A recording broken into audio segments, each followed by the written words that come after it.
시간이 되었습니다. 다 같이 묵상으로 기도 드림으로 주일 예배를 하나님께 드리겠습니다. 함께 기도하시겠습니다.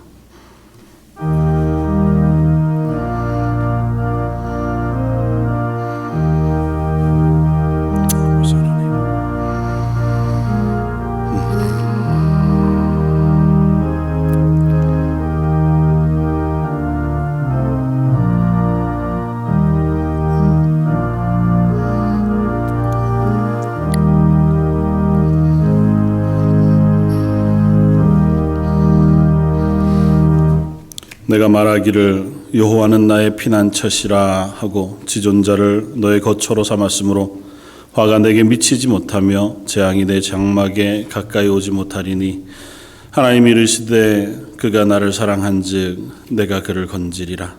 그가 내 이름을 안즉 내가 그를 높이리라. 그가 내게 간구하리니 내가 그에게 응답하리라.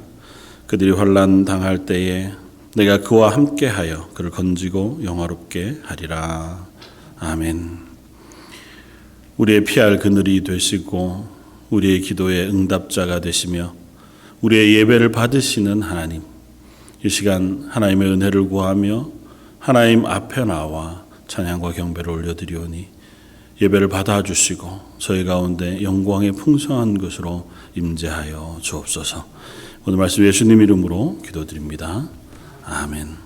전능하사 천지를 만드신 하나님 아버지를 내가 믿사오며 그의 아들 우리 주 예수 그리스도를 믿사오니 이는 성령으로 잉태하사 동정녀 마리아에게 나시고 본디오 빌라도에게 고난을 받으사 십자가에 못 박혀 죽으시고 장사한 지 사흘 만에 죽은 자 가운데서 다시 살아나시며 하늘에 오르사 전능하신 하나님 우편에 앉아 계시다가 저희로서 산 자와 죽은 자를 심판하러 오시리라. 성령을 믿사오며 거룩한 공회와 성도가 서로 교통하는 것과 죄를 사하여 주시는 것과 몸이 다시 사는 것과 영원히 사는 것을 믿사옵나이다. 아멘. 찬송가 10장을 함께 찬양하시겠습니다.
거룩하시고 자비로우신 하나님 아버지, 언제나 선하신 뜻을 따라 우리의 삶을 주관하시고 또 인도하여 주심에 늘 감사를 드립니다.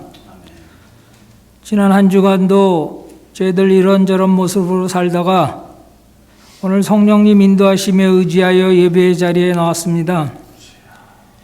이 시간 우리의 모든 염려와 걱정은 다 주님 앞에 내려놓고 오직 하나님께 영광을 돌리는 예배가 되게 하여 주시옵소서. 이 교회의 주인이 되시는 하나님 아버지, 이 교회의 성도님들과 또 이 교회를 드나드는 모든 이들을 사랑하여 주시옵소서. 늘 우리 마음과 생각을 지켜주셔서 주님께서 인도하시는 길을 따라 걸어가게 하시고 우리 모두 다 함께 신앙의 공동체를 이루어 언제나 주님의 기쁨이 되는 교회가 되도록 성령님 인도하여 주시옵소서. 말씀으로 천지를 창조하시고 또 말씀으로 역사하시는 하나님 아버지, 하나님의 말씀은 이전이나 이후에도 영원토록 변함이 없는데 그 하나님의 말씀을 믿고 살아가는 우리들의 신앙의 삶은 환경과 여건에 따라 변하여 갑니다. 특별히 지금의 날들은 코로나 전염병으로 인하여 더욱더 우리들의 모든 생활과 생각을 바꾸어 가고 있습니다. 모이기를 힘써야 하는 우리들이 모일 수가 없고 또 많은 사람들을 대면해야 하는 직업을 가진 성도님들과 또 바깥 출입을 자제하며 집에만 계시는 연로하신 어르신들 더욱더 조심하며 근심 속에 살아가고 있습니다. 주님, 이 힘든 날들이 언제까지 계속될지 저희는 알 수 없지만 이 모든 것이 정상으로 돌아오는 그날까지 우리 모두가 변하지 않는 믿음을 지키며 이 긴긴 선한 싸움을 이길 수 있도록 주님 함께 도와주시옵소서. 오늘도 예배를 통하여 주님의 도우심을 간절히 원하며 기도하는 성도님들의 기도를 들어주시고 그들의 필요를 채워주시옵소서. 병든 자에게는 능력의 손으로 치료하여 주시고 또 마음의 상처를 받은 이에게는 그 마음을 위로하여 주시옵소서. 무엇보다도 성도님들 각 가정마다 이 어려운 시기에 무엇보다도 하나님의 은혜가 충만하게 임재하여 주시옵소서. 세상이 약할지라도 저희들은 늘 선한 싸움을 하게 하시고 특별히 어려운 때 성도님들 한 분 한 분을 서로가 돌아보게 하시어 늘 기쁨으로 서로를 위하는 말들을 할 수 있도록 저희들에게 은혜를 내려 주시옵소서. 사랑과 은혜가 충만하신 하나님 아버지, 어려운 때일수록 하나님의 말씀을 전하기 위하여 온 세상에서 복음을 전하시는 선교사님들 한 분 한 분을 기억하시고 그들의 가정과 그들의 하는 사업 위에도 크신 능력이 있게 하여 주시옵소서.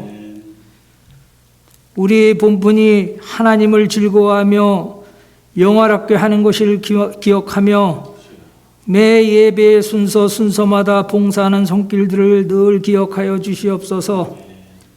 오늘도 세우신 목사님에게 이 어려운 시기에 큰 은혜를 베푸시어 교회를 바르게 인도하게 하시고 그 전하시는 말씀이 우리들의 부족함을 채울 수 있는 귀한 말씀이 되게 하여 주시옵소서. 오늘도 예배의 모든 순서를 주님께 의탁하며 우리 주 예수 그리스도의 이름으로 감사하며 기도드리옵나이다.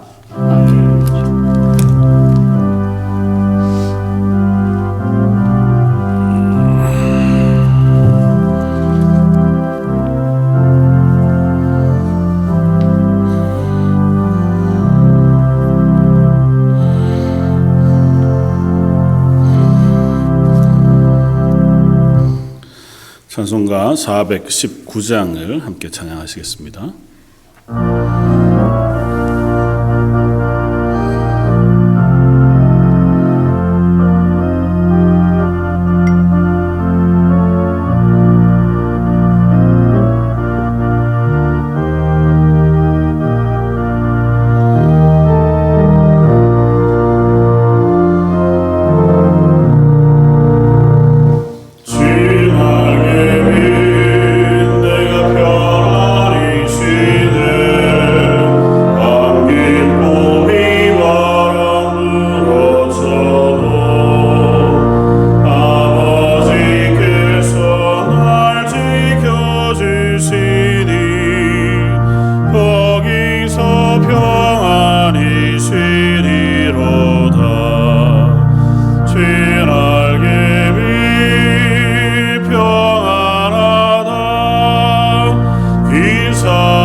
아멘.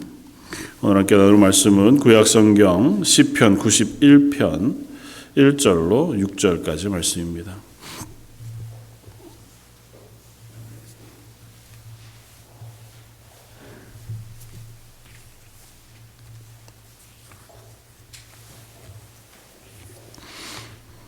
시편 91편 1절로 6절까지 말씀. 자, 였으면 우리 한 목소리로 같이 한번 봉독하겠습니다. 지존자의 은밀한 곳에 거주하며 전능자의 그늘 아래에 사는 자여, 나는 여호와를 향하여 말하기를 그는 나의 피난처요 나의 요새요 내가 의뢰하는 하나님이라 하리니, 이는 그가 너를 새 사냥꾼의 올무에서와 심한 전염병에서 건지실 것이로다.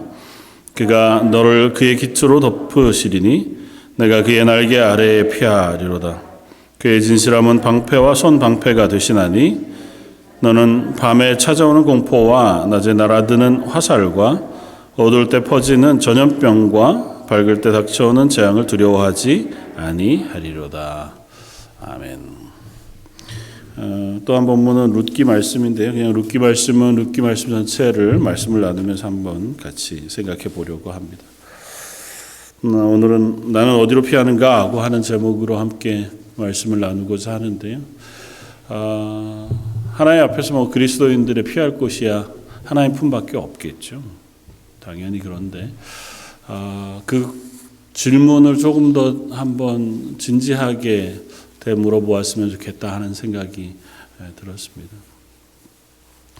오늘 칼럼에 썼지만 그 헤겔이라고 하는 사람이 변증법적 역사관이라고 하는 것들을 자기가 직접 얘기한 것은 아니지만 나중에 이제 정립이 되어 갑니다. 그래서 꽤 이제 서구 철학사 혹은 쪽에서는 큰 이슈가 될 만한, 중심이 될 만한, 정확하게는 잘 모르죠, 저도. 근데 저희가 학교 다닐 때 이제 역사관에 대한 이야기들 할 때 기독교적인 역사관, 그 동양적인 역사관 이런 얘기들을 하면서 서양적인 그 직선적인 기독교적인 역사관의 또 다른 한 보완 쪽으로 얘기되어지는 것 중에 하나가 이제 헤겔의 변증법적 역사관이었는데, 단순하게 생각하면 이런 거죠. 어떤 한 삶, 어떤 사회가 있으면 그것이 필연적으로 연약한 부분, 약한 부분들을 발견하게 된다는 거죠. 그리고 그것에 대해서 항상 반대하는 어떤 세력 혹은 반대하는 것들이 일어나게 되고 서로 투쟁하여 싸우다가 결국은 하나로 보완해져서 더 온전한 상태로 발전해 나가게 되고, 그것이 또 다시 그 안에서 약한 부분이 생겨나면 또 다른 반하는 것들이 생겨. 그런 식으로 이제 계속 이렇게 서로를 보완해가고 또 싸워가면서 발전해 간다고 하는 생각이었던 것 같아요. 근데 그렇게 진지한 전부를 떠나서 그냥 단순하게 생각해 보면 우리의 인생의 삶도 비슷하겠다 생각이 되어집니다. 그러니까 하나님 앞에서 우리가 그리스도인으로 살아가는데도 하나님 앞에서 잘 믿음으로 살고자 하는 삶이 어느 약점을 갖게 되거나 또 우리 죄성 때문에 혹은 상황 때문에 어떤 틈을 만나게 되면 그것에 반하는 것을 우리가 찾게 되어지거나 혹은 우리가 낙심하게 되어지거나 또 우리의 믿음이 흔들려서 가기도 하죠. 그래서 연약한 채로 우리의 걸음을 옮겨가다가 또 다시 하나님의 은혜 가운데 믿음으로 돌아오게 되어지고, 그렇게 조금씩 시간들이 쌓여가면서 흔들려가는 우리의 신앙과 믿음의 삶이 조금씩 은혜를 찾아가는 것이 우리의 믿음의 삶이겠다, 그런 생각을 한번 해봅니다. 그러면서 우리가 그리스도인으로 살아가는 삶의 모든 시간들이 항상 하나님 기뻐하시고 우리도 만족할 만하며 하나님 앞에 진실하고 신실한 채로만 단단하게 서 있으면 너무 좋겠거니와, 그러지 못하고 자주 흔들리기도 하고 또 공격을 받기도 하고, 때로는 내가 알지 못하는, 내가 이해할 수 없는 어려움과 또 환난들이 우리를 시험하게 되어져서 우리의 믿음이 흔들리거나 우리의 고백이 흔들릴 만한 상황으로 우리를 내몰아 가기도 하더라는 것이죠. 근데 그때에 오늘의 질문은 그것입니다. 그런 때에 우리는 어디를 향해 피할 것이냐 하는 것입니다.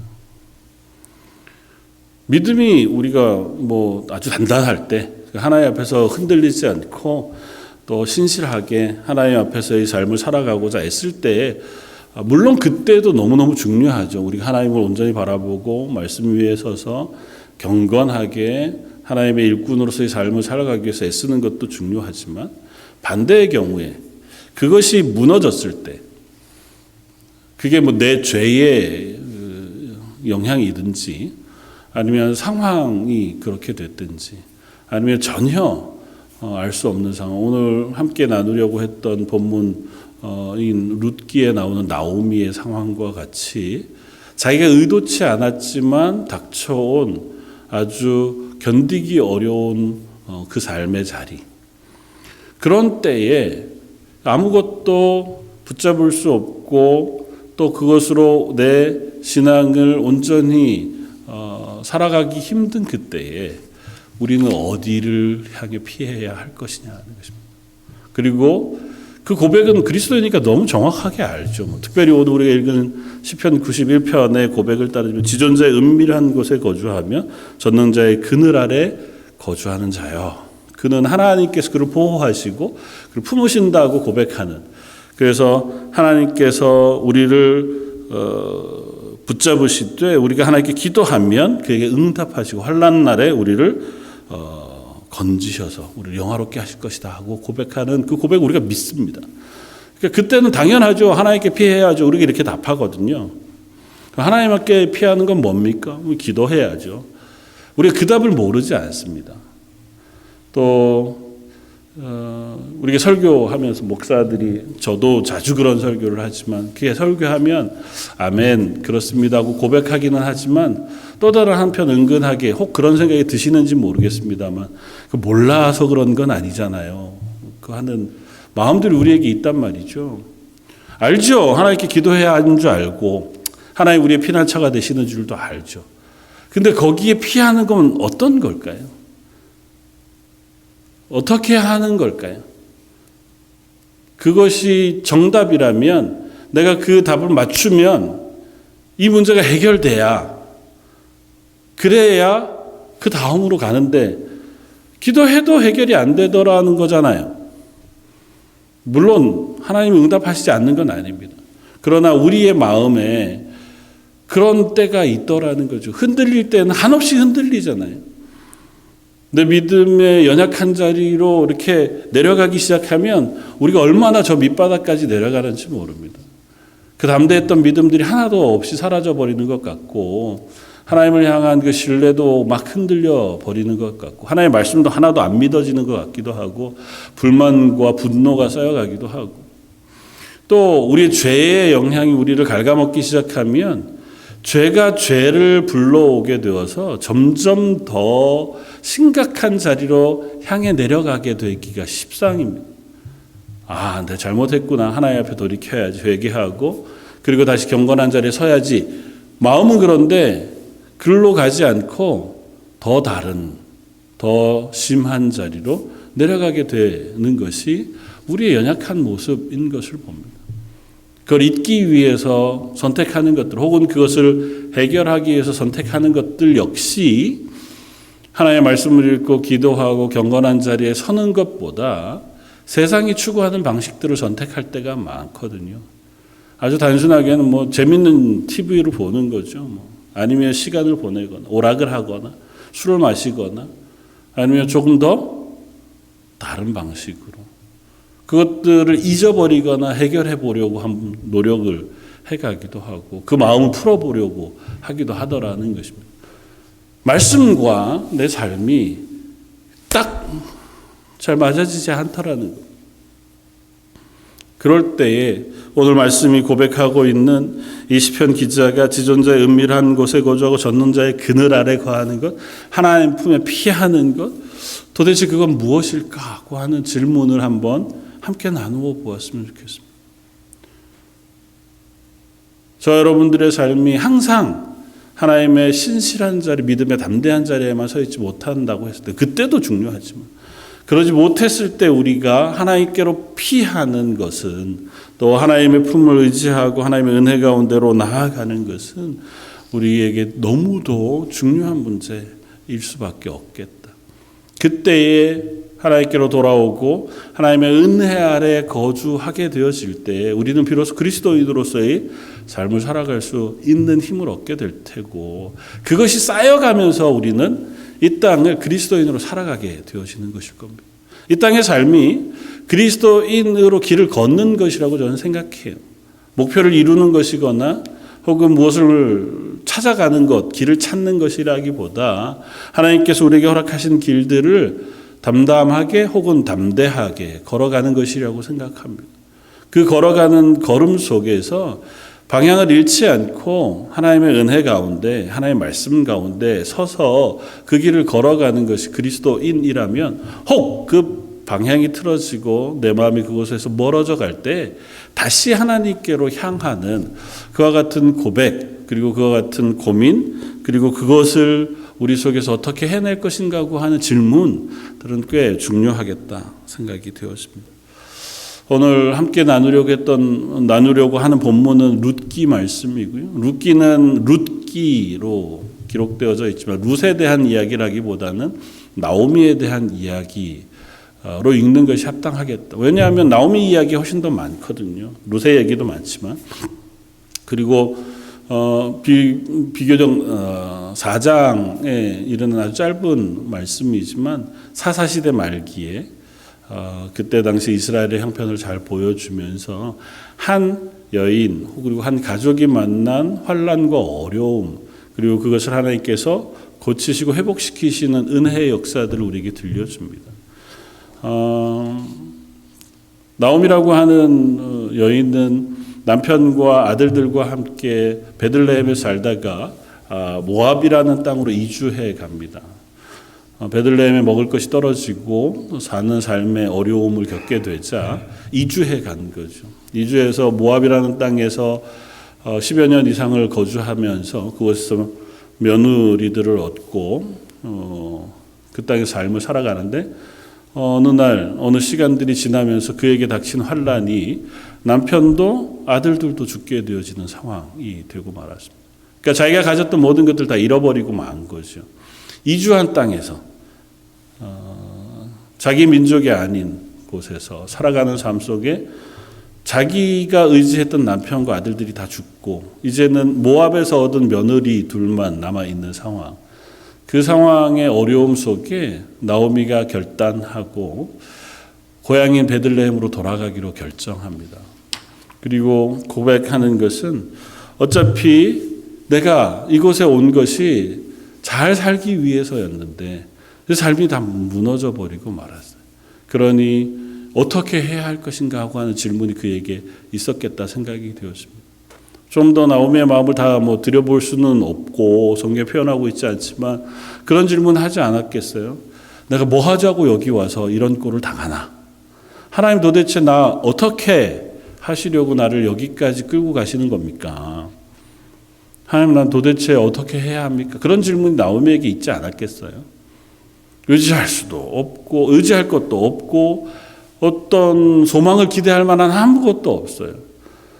소망이라고 이방 여인인 며느리 둘인데 사실은 나오미의 마음에 이 둘은 그냥 이 땅에 두고 그냥 나 혼자 그냥 고향에 가서 죽어야겠다. 그런 마음으로 사실은 모압을 떠나 베들레헴으로 돌아가는 것이거든요. 나오미의 마음 속에 이 상황, 이 도저히 답을 찾기 어려운, 어쩌면 자기의 죄 때문은 아니지만 자기가 놓여진 현실 가운데 믿음을 잃어버릴 만한 가장 연약한 자리로 흔들려 가고 있는 그때였다 생각이 되어지고, 또 그 삶을 되돌아와서 사는데 다행히 그의 며느리였던 자부였던 롯이 어머니를 따라 함께 와서 어머니를 복양하고 그것에서 삶을 회복해가는 과정의 이야기가 롯기의 말씀.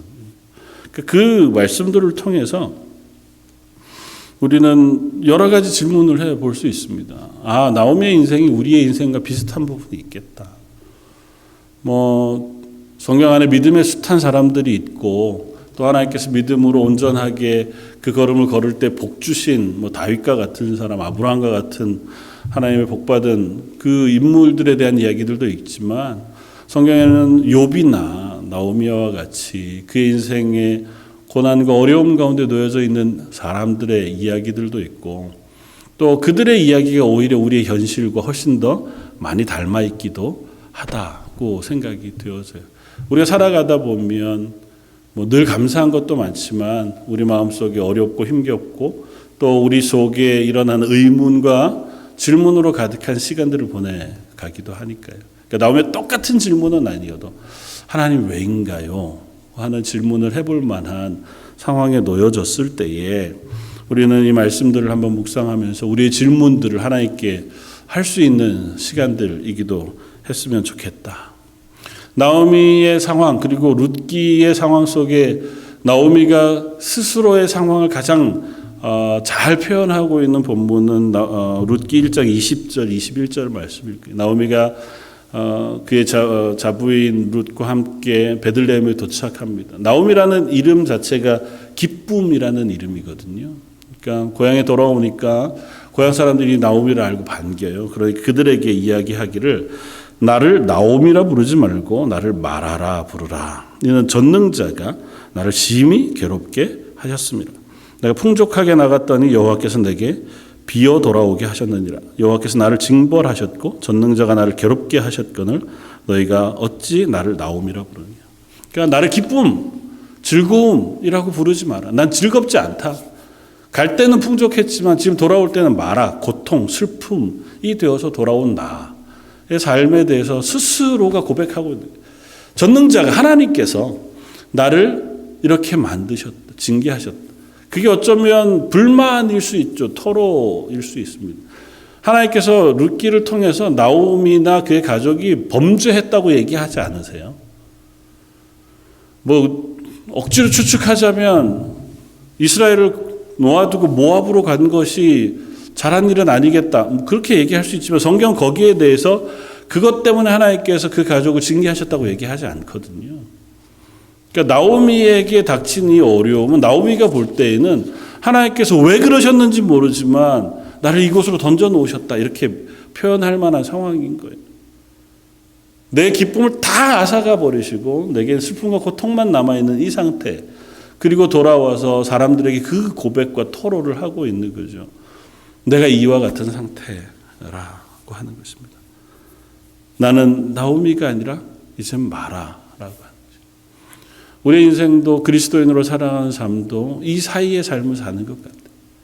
나오미와 마라, 기쁨과 즐거움, 감사와 은혜와 또 슬픔과 고통, 괴로움과 고민 사이를 흔들려가며 우리가 그 삶을 살아가게 되어진다 생각이 되었습니다. 이 말씀을 생각하면서 먼저 전제하고 한번 고민하고 싶은 것은 첫 번째 그리스도인으로 사는 삶은 지금 현재의 고난 그리고 이 고난의 삶도 중요하며 또 이 고난의 삶이 아무런 문제가 되지 않는다고 하는 사실을 우리가 기억했으면 좋겠다는 것입니다. 사실은 룻기는 결론이 우리에게 주는 은혜가 있습니다.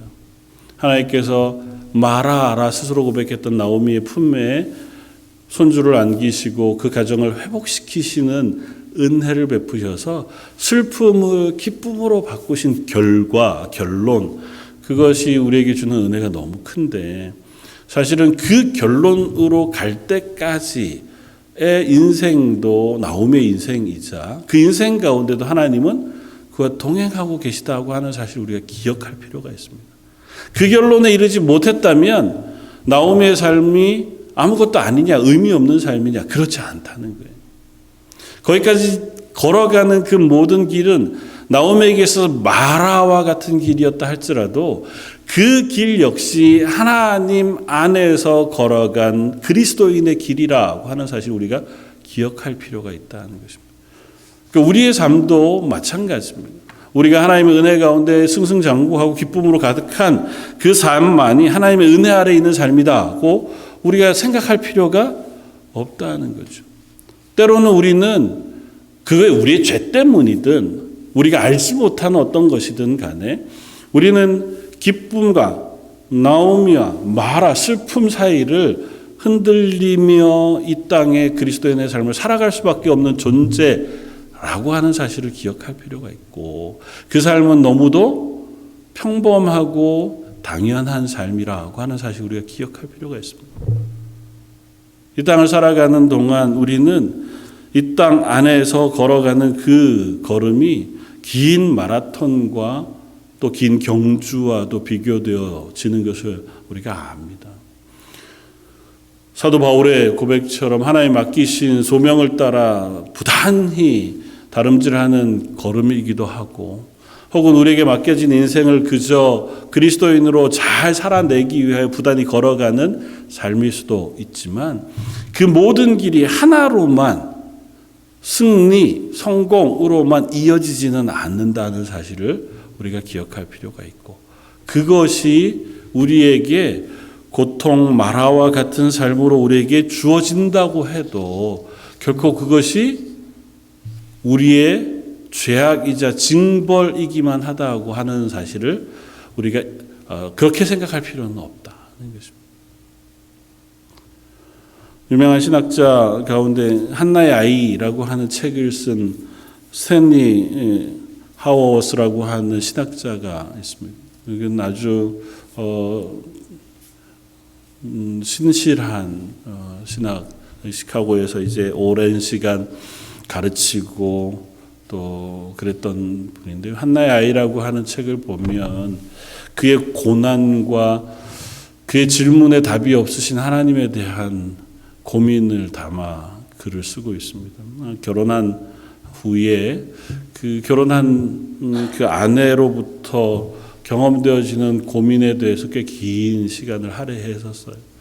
아내가 결혼하고 한 아이를 낳고 한 해가 지나서부터 아내에게 이 정신적으로 약간 병이 있는 것을 발견하게 되었습니다. 그것 때문에 아주 긴 시간을 고통하면서 보내요. 그 어린 아이에게조차 어머니를 이해하도록 설명해야 되고 설득해야 되고, 또 이해할 수 없는 행동들에 대해서도 감내하고 받아야 하고, 하나님 앞에서 신앙인이었으니까요. 또 신학자였고 목사였으니까요. 그 안에 실수, 실패, 죄 혹은 연약함, 그것들 다 품어안고 가야 하는데 그것이 참 어려운 거죠. 하나님께 늘 질문합니다. 하나님, 도대체 제게 이 인생을 통해서 가르치시려고 하는 답이 뭡니까? 전 도대체 어떻게 해야 합니까?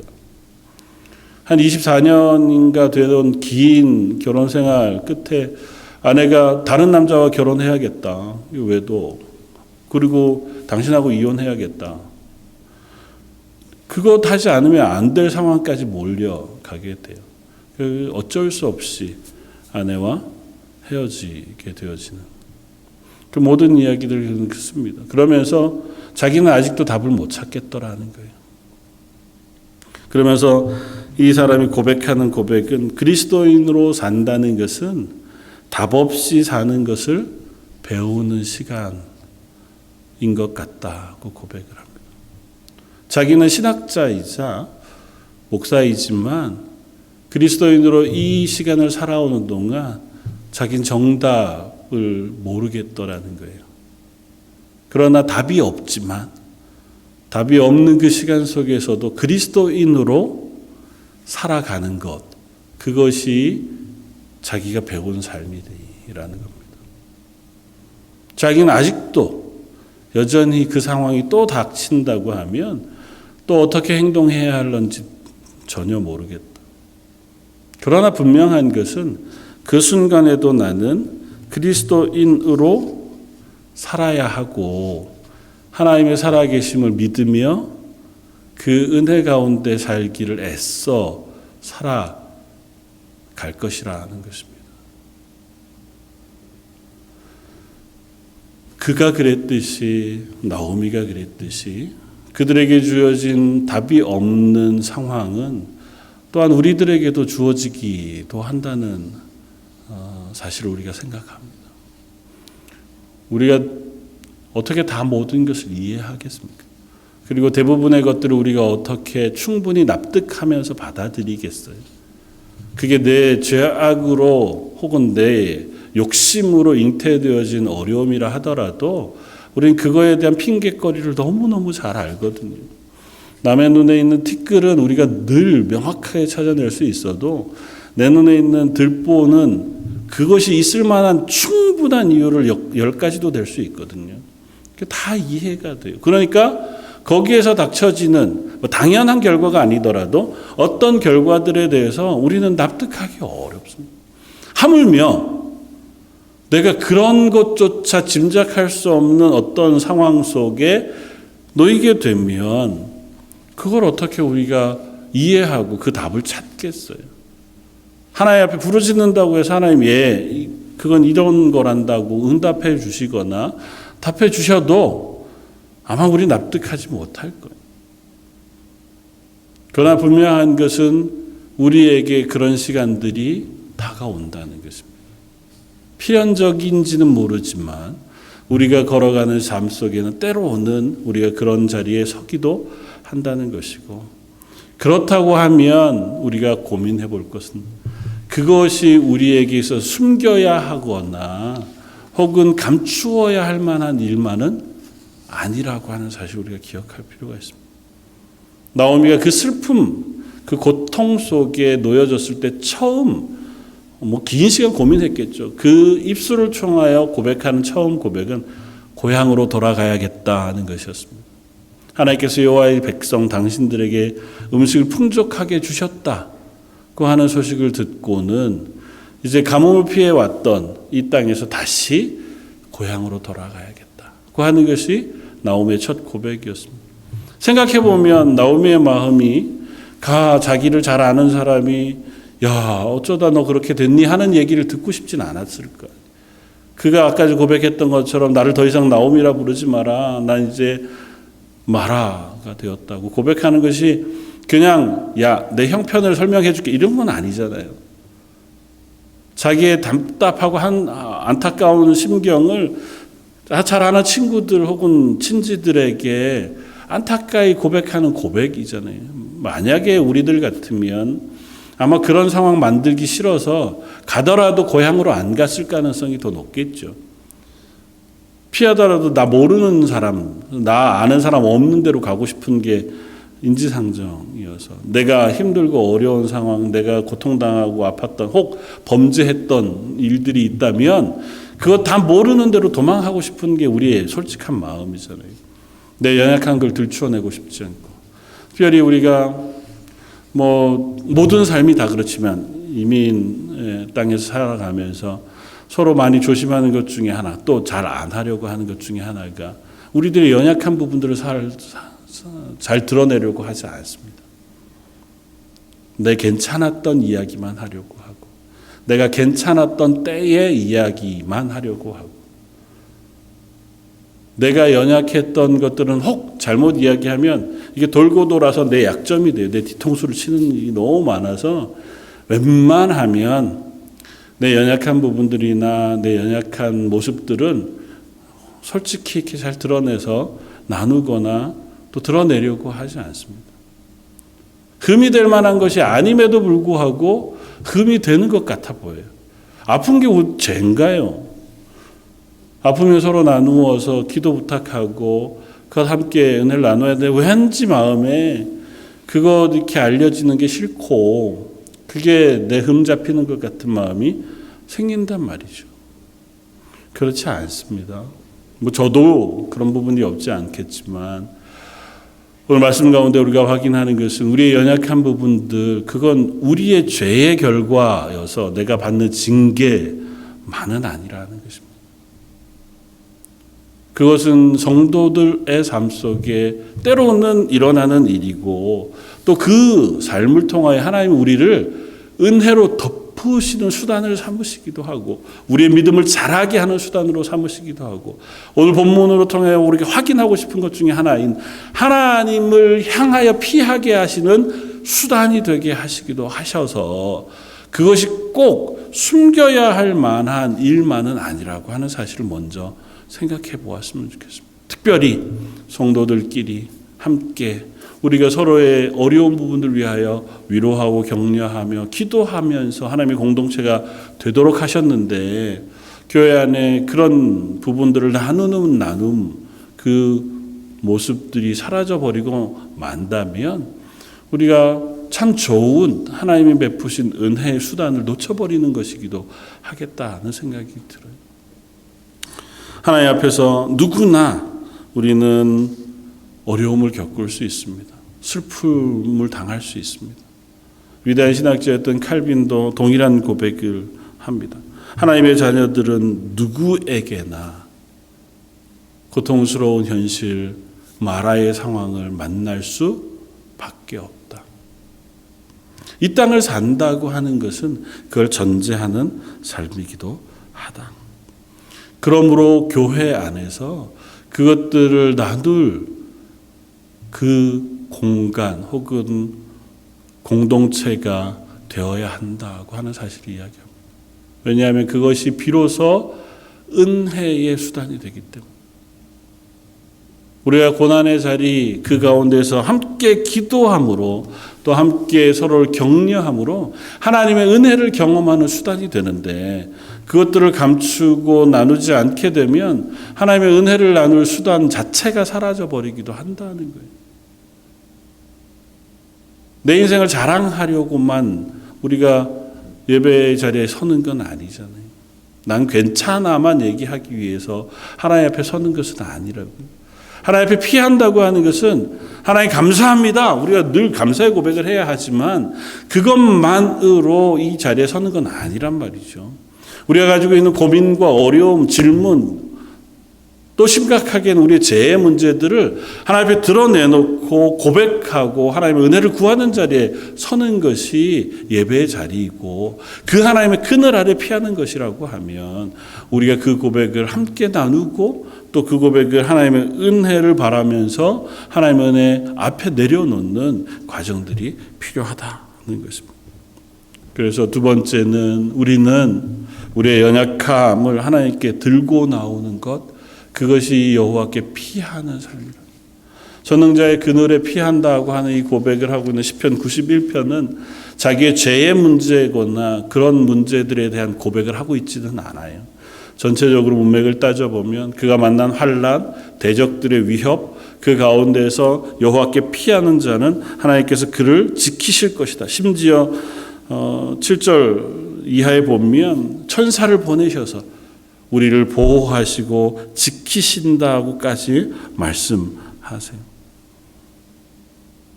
그러나 이것이 꼭 전쟁의 상황 또 혹은 고난의 상황 속에서 하나님은 우리 지키신다고 하는 그 고백을 넘어서서 우리의 죄악으로 인하여 우리가 실패한 때에 우리의 어려움, 연약함으로 인하여 넘어진 그때에도 동일하게 적용되어지는 고백인 줄 압니다.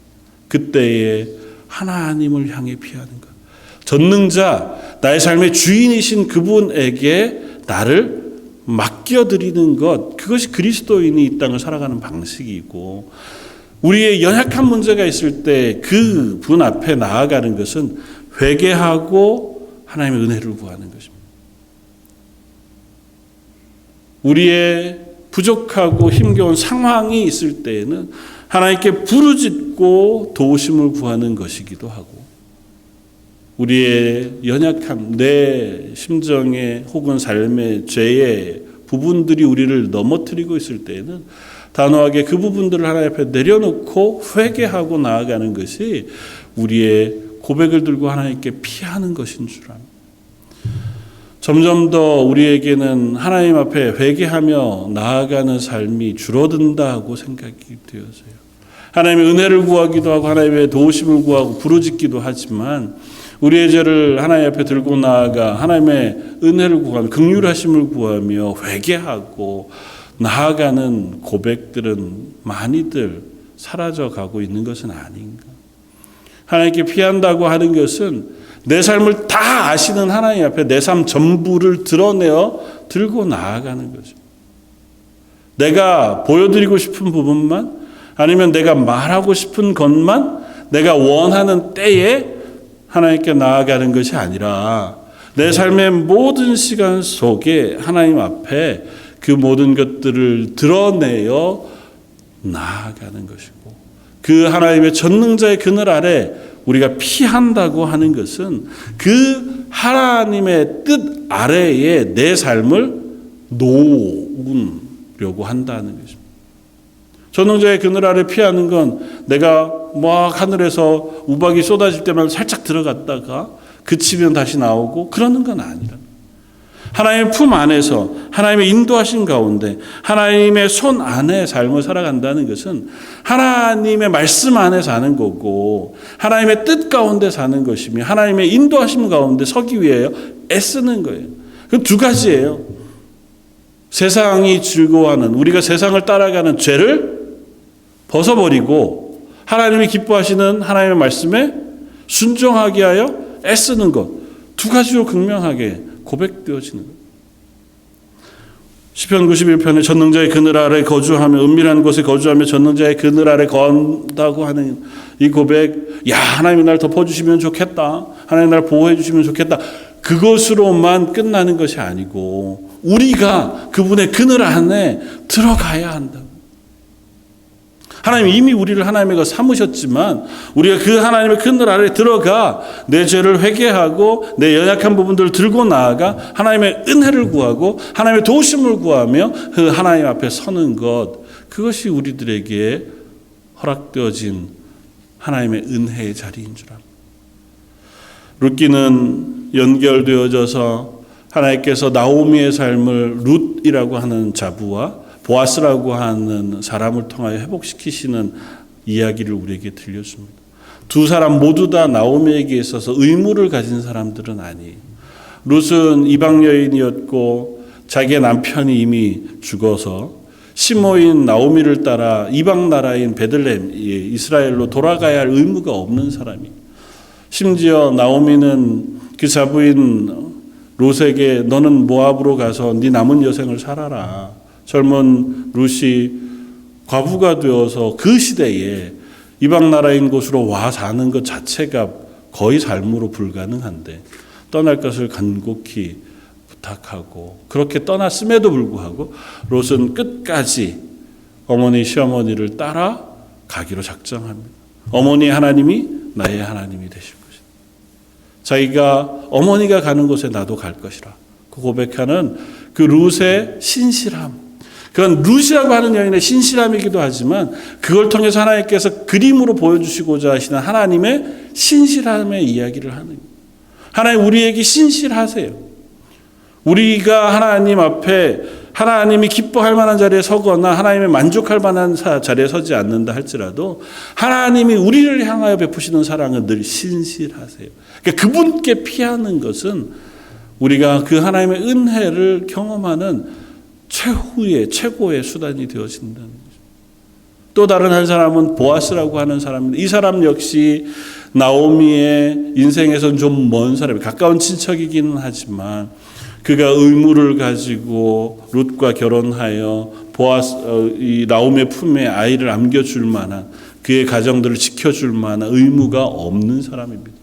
그러나 나오미가 룻을 그 보아스에게 보내고 보아스의 그늘 아래 있게 되어지기를 간청했을 때에 보아스가 기꺼이 그 간청을 받아줍니다.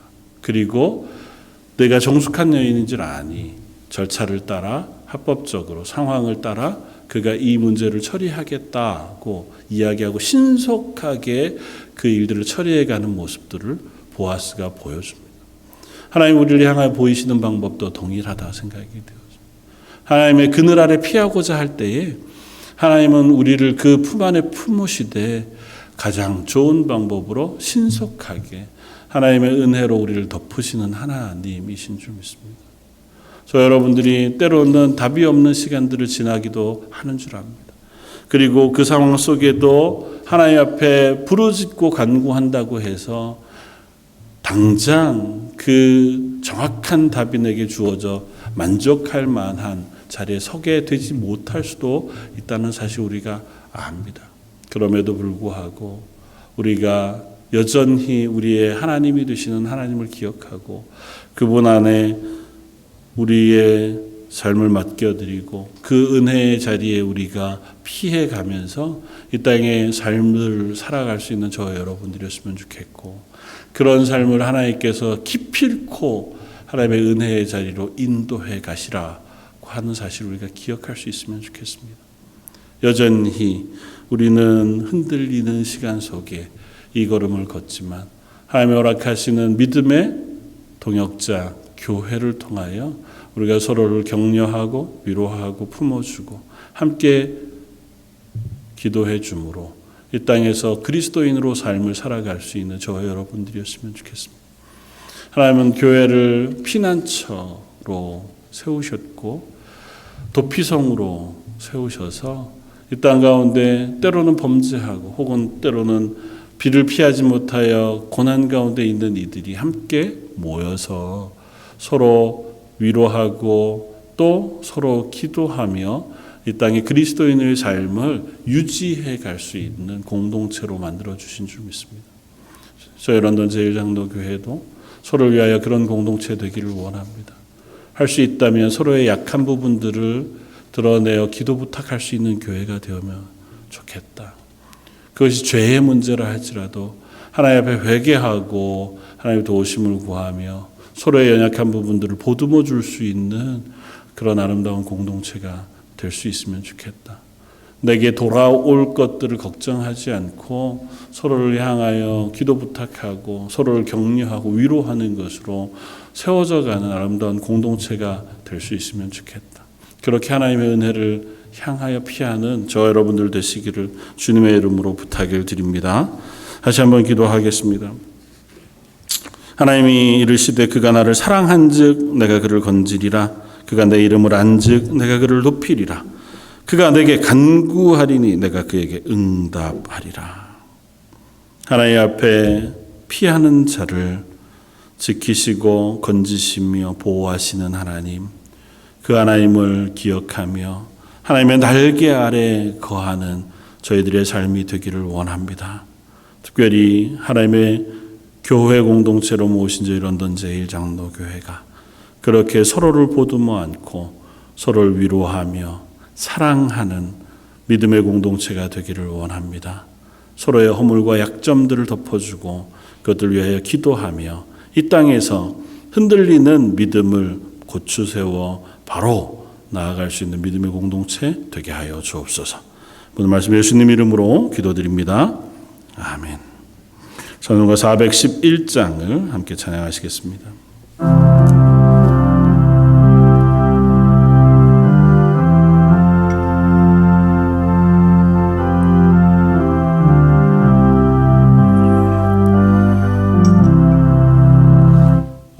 내 마음속에 참된 평화 있네. 주 예수가 주신 평화. 시험 닥쳐와도 흔들리지 않아. 아귀하다 이 평안아. 주가 항상 계셔 내 맘속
살까 지은 날개 아래 내가 사는 동안 이 보배를 빛내리라. 기쁜 기나리와 주를 만나 뵐 듯 아기 평화 영원하리. 주가 항상 계셔 내 맘속에. 주가 항상 계셔 아 기쁘다. 주 나의 맘에 계셔 위로하시네. 어찌 내가 주를 떠나 살까. 아멘. 교회 광고 말씀 뭐 특별한 광고 말씀은 없고요. 다음 주부터 시간이 1시간 뒤로 밀려집니다. 서머 타임이 끝나서요. 그래서 1시간 더 늦게 오셔도 되니까 시간 잘 체크하셔서 토요일 저녁 주무실 때 시간 체크하시고 주일 예배에 착오 없으시기를 바랍니다. 성도들 위해서 기도해 주시고 또 오랫동안 못 오시는 성도들 가정들이 있습니다. 관심